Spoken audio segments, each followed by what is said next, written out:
হবে না, হতে পারে না, আমার নবীর সাথে কারো তুলনা হয়নি। হবে না, হতে পারে না, আমার নবীর সাথে কারো তুলনা। হায়রে তুলনা তো দূরের কথা, ছায়াও মিলে না হয়নি। হবে না, হতে পারে না, আমার নবীর সাথে কারো তুলনা হয়নি।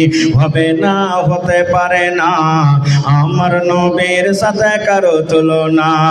সকল নবী রাসূল ছিলেন খোদার দিওয়ানা, দু নয়নে দেখব খোদা ছিল তামান্না।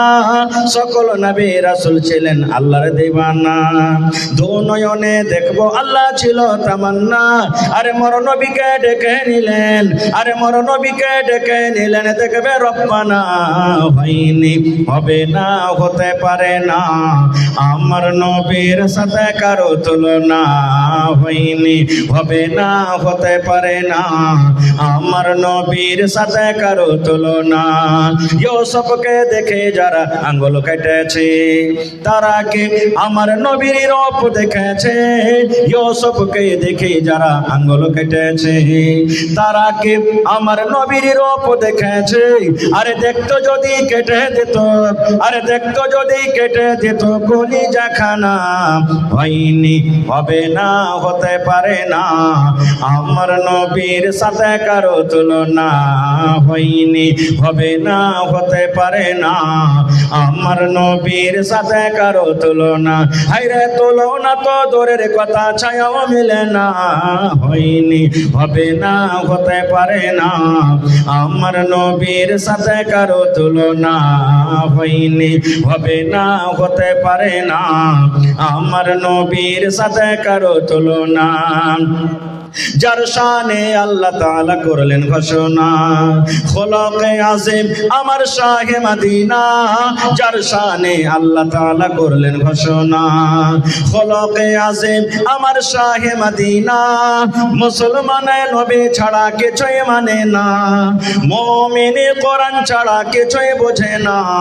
হয়নি, হবে না, হতে পারে না, আমার নবীর সাথে কারো তুলনা হয়নি।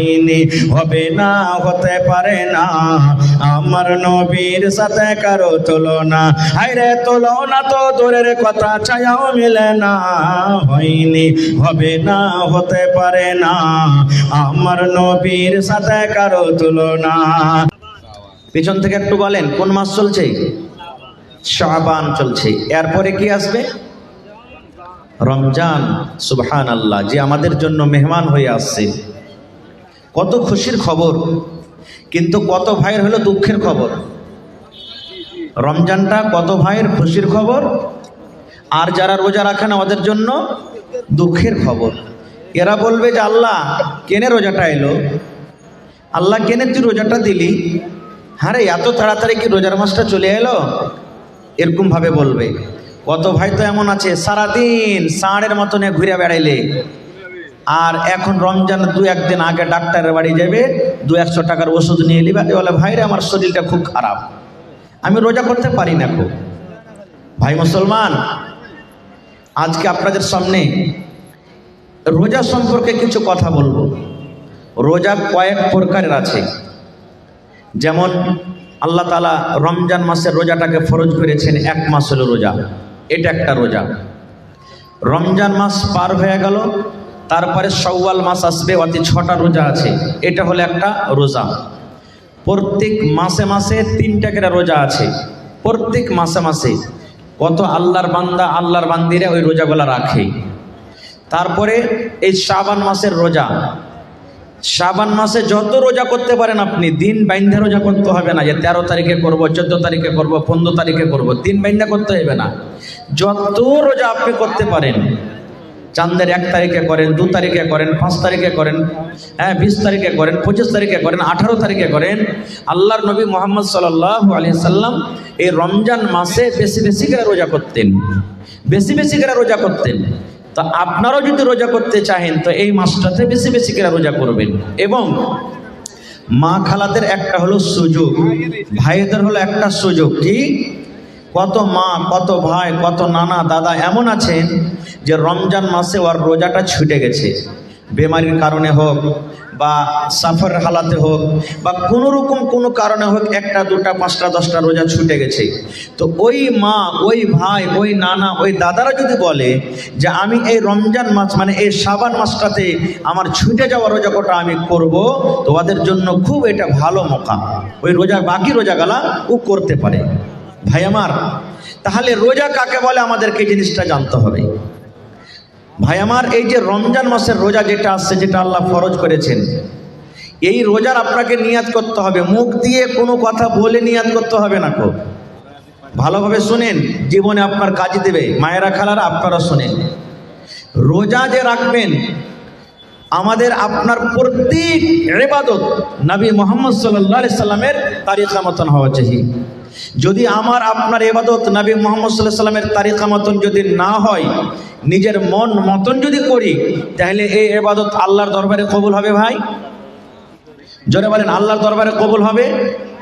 যখন আল্লাহর দরবারে কবুল হবে না, তো এই জিনিসটা তো আমাদেরকে জানা দরকার, জানতে হবে। তার আগে আমাদেরকে জানা দরকার এই রোজাটা আমাদের জন্য ফরজ না নফল নাকি। আল্লাহ তাআলা কোরআনে বলছেন কি, ইয়া আইয়ুহাল্লাযীনা আমানু, আল্লাহ রাব্বুল আলামিন ঈমানদার বান্দা বান্দীদেরকে আল্লাহ রাব্বুল আলামিন ডাক দিয়ে বলেন, এই জায়গাতে কোনো বেঈমান, কোনো ধোঁকাবাজ, কোনো দাগাবাজ, কোনো মুশরিক আল্লাহ রাব্বুল আলামিন তাদেরকে ডাক দিয়ে বলেন না। আল্লাহ রাব্বুল আলামিন ঈমানদার বান্দা বান্দীদেরকে কত ভালোবাসেন। এই ঈমানদার বান্দা বান্দী হলো আল্লাহর কত পিয়ারা বান্দা এবং বান্দী। আল্লাহ রাব্বুল আলামিনের তাদের প্রতি কত দয়া, আল্লাহ রাব্বুল আলামিন তাদেরকে কত ভালোবাসেন, কত মায়া করেন। আল্লাহ রাব্বুল আলামিন বলেন, এই আমার ঈমানদার বান্দী তোমরা শুনে নাও, হে ঈমানদার বান্দা বান্দী তোমরা শুনে নাও, কুতিবা আলাইকুমুস সিয়াম, আল্লাহ বলেন আমি রোজাটাকে তোমাদের প্রতি আমি আল্লাহ ফরজ করে দিয়েছি। আল্লাহ নিজে বলছেন রোজাকে আমি তোমাদের প্রতি ফরজ করে দিয়েছি। এখানে আপনারা বলবেন, আজি মাওলানা এক মাস এত লম্বা টানা রোজা, একদিনও বাদ দিতে হবে না, এত লম্বা রোজাটা আল্লাহ দিয়েছেন, এত বড় কি জুলুম করা হয়? আল্লাহ রাব্বুল আলামিন বলেন, হে ঈমানদার বান্দা বান্দী রে, তোমরা এটা মনে মনে চিন্তা করো না যে আল্লাহ রাব্বুল আলামিন শুধু আমাদের প্রতি রোজাটাকে দিয়েছেন, শুধু আমাদেরকে রোজাটা করতে হবে। আল্লাহ বলেন, দুনিয়ার মানুষ রে, কামা কুতিবা আলাল্লাযীনা মিন ক্বাবলিকুম, তোমাদের আগে, তোমাদের নবী মুহাম্মদের আগে যত নবী দুনিয়াতে এসেছিলেন, প্রত্যেক নবীর উপরে রোজাটাকে ফরজ করে দেওয়া হয়েছে। প্রত্যেক নবীদেরকে রোজা দেওয়া হয়েছিল, ওরাও নিজের নিজের হিসাবে রোজা রেখে গেছে। হ্যাঁ, রোজা রাখার নিয়মটা হলো আলাদা। যেমন দাউদ নবীর ব্যাপারে এসেছে, দাউদ নবী রোজা রাখতেন একদিন বাদ একদিন। আমরা 12 মাসে লাগাতার 1 মাস রোজা রাখনো শেষ হয়ে গেল। আর দাউদ নবী কেমন রোজা রাখতেন? আজকে রোজা রাখলেন, কালকে ছুটি, পরশু রোজা রাখলেন, তারপরে ছুটি, আবার তারপরের দিন রাখলেন, তারপরে ছুটি। তো তাদের বছরে কতদিন রোজা হতো ভাই? কতদিন রোজা হতো? একদিন পর একদিন গোটা বছর রোজা। কতদিন রোজা রাখতেন হিসাবটা জানেন না? আর একটু জোরে বলেন। 6 মাস। আর আমরা কত রাখছি? 1 মাস। তো কাদের মুশকিল ছিল বেশি? সুবহানাল্লাহ। আল্লাহ বলছেন, বান্দা শুধু তোমরা এটা মনে করিও না যে আমি তোমাদের জন্য রোজাটাকে দিয়েছি, তোমাদের আগেও রোজা ছিল। এবার বলবেন, হাজি মাওলানা রোজা কেন দিল আল্লাহ? রোজা দেওয়ার উদ্দেশ্য কি? আল্লাহ রাব্বুল আলামিন বলেন, লাআল্লাকুম তাত্তাকুন, হে ঈমানদার বান্দা বান্দিরি, 1 মাস তোমরা রোজা রাখবে। 1 মাস রোজা রাখার পর যেন তোমরা সমস্ত গুনাহকে বাদ দিয়ে, সমস্ত পাপ থেকে দূরে থেকে যেন তোমরা একটা মুত্তাকি পরহেজগার বান্দা হয়ে যাও, যেন তোমরা আল্লাহওয়ালা হয়ে যাও, যেন তোমরা আল্লাহওয়ালি হয়ে যাও, যেন তোমরা মুত্তাকি হয়ে যাও, পরহেজগার যেন হয়ে যাও। এই মুসলমান, এই আয়াত থেকে আমরা বুঝতে পারলাম একটা লোক 11 মাস মদ পান করলো, আর ওই লোকটা রমজান মাসে রোজা রাখলো, আর রমজান মাস রোজা রাখা পর যখন রমজান মাসটা চলে গেল, ওই লোকটা আবার মদ পানতে শুরু করে দিল। আল্লাহর আয়াত মোতাবেক বোঝা গেল বন্ধুরে, ওই লোকটার রোজা আল্লাহর দরবারে কবুল হয়নি। একটা লোক সারা জীবন মদ পান করে, চুরি করে, জেনা ব্যভিচার করে 1 মাস রোজা রাখলো, আর রোজা রাখা পর যেমন রমজান মাস চলে গেল, ওই লোকটা আবার কিন্তু মদ পান করতে শুরু করে দিল, আবার জেনা ব্যভিচারে সেই লোকটা লেগে গেল। আল্লাহ বলেন বান্দারে, এখনো ওই লোকটা রোজা আল্লাহর দরবারে কবুল হয়নি। এবারে কত লোক বলবেন যে রোজা তো আল্লাহ ফরজ করেছেন, মাওলানা রোজা না রাখলে কি হবে? রোজার দিনে কত ভাই এমন আছেন, বাজারে সিগারেট টানবে, মিষ্টির দোকানে মিষ্টি খাবে, হোটেলে ভাত খাবে, রুটি খাবে। ওকে যদি আপনি বলেন আরে ভাই রোজাটা কেন করিসনি, কি বলবেন জানেন? বাড়িতে কি খাইতে নাই যে মৌলভী সাহেব যে রোজা করে বেড়াবো। কত ভাই তো বলবেন আল্লাহকে দেখে ডরাই না, আল্লাহকে দেখে ভয় করি না, তো মানুষকে দেখে ডরিয়ে কি করবো রে? হ্যাঁ, মানুষকে দেখে ডরিয়ে কি করব? ওই নওজওয়ান, ওই ভাই, ওই বোনের জন্য একটা হাদিস, সহিহ হাদিস। আল্লাহর নবী মুহাম্মদ সাল্লাল্লাহু আলাইহি সাল্লাম একদিন খুতবা দেওয়ার জন্য মিম্বারে আল্লাহ রাসূল দাঁড় হচ্ছেন, মিম্বারে চড়ছেন। মিম্বারে কয়টা ধাপি আছে ভাই? মিম্বারে কয়টা ধাপি আছে? 3টা ধাপি আছে। আমার নবী মিম্বারের প্রথম ধাপিতে যখন নবীজি পা দিয়ে দিলেন, তখন পড়লেন আমিন। কি পড়লেন? আমিন। আমিন মানে কি? আল্লাহ তুমি কবুল করো। যেমন বলি গায়রিল মাগযুবি আলাইহিম ওয়ালাদ-দাল্লিন পড়ি না, তখন কি পড়ি? আমিন। এই সূরাটাতে দোয়া আছে কিছু, আমি ওদিকে যাব না। খুব প্রথম ধাপিতে নবী পা দিলেন, তখন নবীজি পড়লেন আমিন, মানে আল্লাহ তুমি কবুল করে নাও। আবার 2 নম্বর ধাপিতে যখন নবীজি পা দিলেন, তখন পড়লেন আমিন। আমিন মানে আল্লাহ তুমি কবুল করো। আবার 3 নম্বর ধাপিতে যখন পা দিলেন, তখন নবীজি পড়লেন আমিন। আমিন মানে আল্লাহ তুমি কবুল করো। কয়বার পড়লেন? জোরে বলেন। 3 বার। ভাইরাকে বলবো যদি খানি টানি থাকে ভাই, দিনের কথা শুনছেন, পায়ের তলাতে ফেলে আমার সাথে একটা কথা বলবেন। আমি যতক্ষণ থাকবো মাঝে মাঝে কথা বলতে হবে আপনাদেরকে। নবীজি কয়বার আমিন পড়লেন? 3 বার। খুতবা নামাজ হয়ে গেল। একজন সাহাবী বলছেন ইয়া রাসূলুল্লাহ, আমিন তো তখন পড়ে যখন কেউ দোয়া করে, যেমন আল্লাহ পর মুসিবত তুমি দূর করে দিও, তখন পড়ে আমিন। আল্লাহ উমুককে তুমি মাল দিও, তখন পড়ে আমিন। এখানে তো কেউ দোয়া করেনি, আর আপনি আমিন পড়লেন, কারণটা কি? এ আমার সেমাপুর এলাকার মায়েরা, খালারা, ভাইরা শুনেন বন্ধুরি, কত সুন্দর হাদিস। আল্লাহর রাসূল বললেন, হে আমার সাহাবীরা শুনে নাও, আমি যখন মিম্বারের প্রথম ধাপেতে পা দিলাম রে বাবা, তখন পড়লাম আমিন। আমিন মানে আল্লাহ তুমি কবুল করো, এই জন্য আমি আমিন পড়লাম।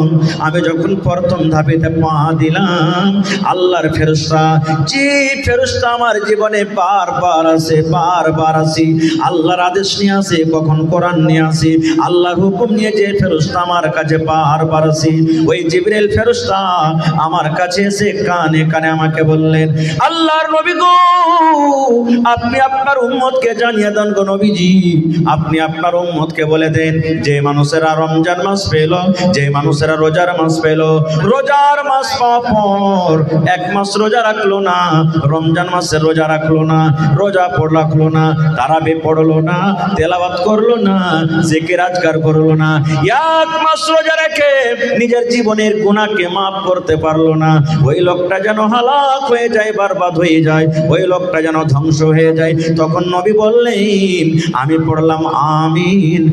আমিন মানে আল্লাহ তুমি কবুল করে নাও। নারে তাকবীর, সুবহানাল্লাহ।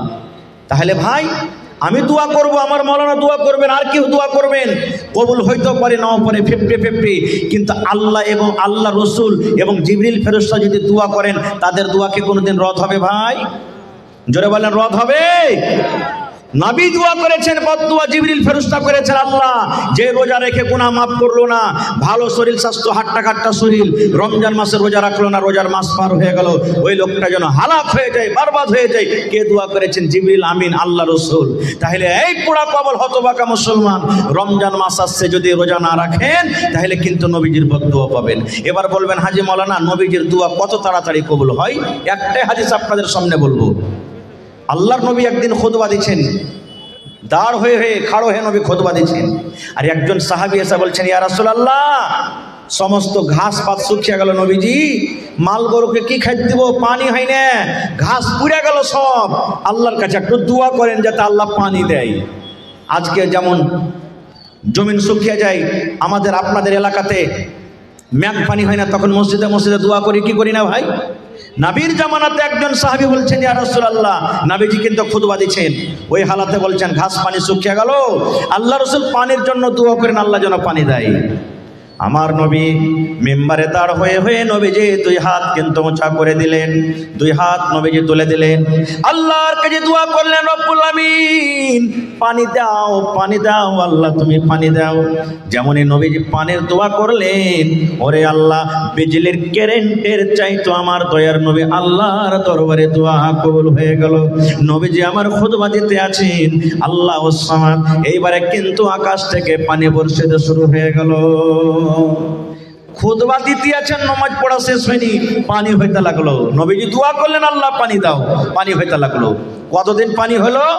শুক্রবারে দোয়া করলেন, শুক্রবার পানি হইলো, শনিবার পানি হলো, রবিবার পানি হইলো, সোমবার পানি হলো, মঙ্গলবার পানি হলো, বুধবার পানি হলো, বৃহস্পতিবার পানি হলো, আবার সামনে জমাতে আবার শুক্রবার মেঘ হয়ে আছে, এখনো ছুটতে চায় না, ঝমঝম ঝমঝম ঝমঝম ঝমঝম করে কিন্তু মেঘ হয়। আবার সে আর এক জমাতে 7 দিন 8 দিন পর আমার নবী খুতবা দিচ্ছেন। এবার আরো একজন সাহাবী কিন্তু কিংবা ওই সাহাবী এসে বলছেন, আল্লাহর নবী আর একবার আল্লাহর দরবারে দোয়া করেন, নবী গো, এত পানি হয়েছে, এত মেঘ হয়েছে, মেঘের কারণে সমস্ত জমিন জায়গা ডুবে গেল, সমস্ত ঘাসপালা ডুবে গেল, নবী গো, আমরা জানোয়ারকে কি খাওয়াবো, উটকে কি খাওয়াবো, ভেড়াকে কি খাওয়াবো, দুম্বাকে কি খাওয়াবো? একটু আল্লাহর দরবারে দোয়া করেন, আর পানির দরকার নাই, আল্লাহ যেন এই পানিটাকে বন্ধ করে দেয়। আল্লাহর নবী আবার হাত তুলে দিলেন, হে রব্বুল আলামিন, পানির দরকার পূর্ণ হয়ে গেছে, আল্লাহ তুমি পানি বন্ধ করে দাও, আল্লাহ এদিক ওদিকে তুমি পানি দাও, আর কিন্তু পানি দিও না। এই মুসলমান, নয়ার নবী যেমন দোয়া করলেন, ওরে সুবহানাল্লাহ, এইবারে নবীর দোয়া করতে না করতে সঙ্গে সঙ্গে এইবারে কিন্তু পানি বন্ধ হয়ে গেল। নারে তাকবীর! আরে ওরে মুসলমান, তোরা হারস না ঈমান,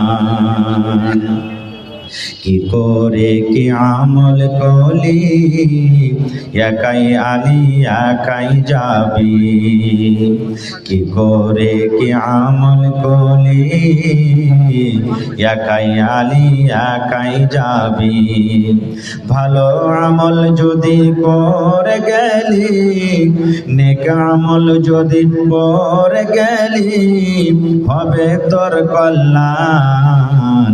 ওরে মুসলমান, তোরা হারস না ঈমান। নারে তাকবীর! আজকে জলসার যোগ্যতময় শ্রদ্ধেয় সভাপতি সাহেব, উপস্থিত উলামায়ে কেরাম, সামনে বসে থাকা ইসলাম দরদি, দিন দরদি ভাই ও বাবাজিরা, পর্দানাসীন মায়েরা, খালারা, সমস্ত তারিফ ও গুণগান সেই মহান আল্লাহ তাবারক ওয়া তাআলার জন্য, যে মহান আল্লাহ তাবারক ওয়া তাআলা আজকে আমাদেরকে এই ঠান্ডার মৌসুমে নরম গরম বিছানাকে ত্যাগ করে এই পিন্ডালের তলাতে বসে কিছু বলার ও শোনার তৌফিক দিয়েছেন। তাই আমরা সে আল্লাহ তাবারক ওয়া তাআলার প্রশংসা করি, অন্তর থেকে মুহাব্বতের সাথে সকলেই পড়েন আলহামদুলিল্লাহ। একটু মুখ খুলে জোর করে পড়েন ভাই, আলহামদুলিল্লাহ। তারপর আমাদের শেষ নবী হযরত মুহাম্মদুর রাসূলুল্লাহ পড়েন সাল্লাল্লাহু আলাইহি ওয়াসাল্লামের পর অগণন দারুদ শরীফ শান্তির ধারা বর্ষিত হোক আমিন। আল্লাহুম্মা সাল্লি আলাইহি আল্লাহুম্মা বারিক আলাইহি। বন্ধুগণ, আপনাদের সামনে আমি কোরআন মাজিদের 2 নম্বর সূরা সূরাতুল বাকারা থেকে একখানা আয়াত তেলাওয়াত করেছি, সাথে আল্লাহর নবী মুহাম্মদ সাল্লাল্লাহু আলাইহি ওয়াসাল্লামের একটা হাদিস পড়েছি। সে আয়াত এবং হাদিসকে সামনে রেখে আমি আমার বক্তব্য ইতি করব। আমা তাওফীকি ইল্লা বিল্লাহ। আল্লাহর কাছে দোয়া করি রব্বুল আলামিন আমি যা কিছু বলবো যেন সহিহ হাদিস এবং কোরআন থেকে বলতে পারি এবং সাথে সাথে আমরা সকলে আমল করতে পারি, তার জন্য আল্লাহ আমাদেরকে তৌফিক দেন। পড় আল্লাহুম্মা আমিন। ভাই মুসলমান, আজকে আমি আপনাদের সামনে এই যে সামনে রমজান মাস চলে আসছে, এটা আরবিতে কোন মাস চলছে ভাই?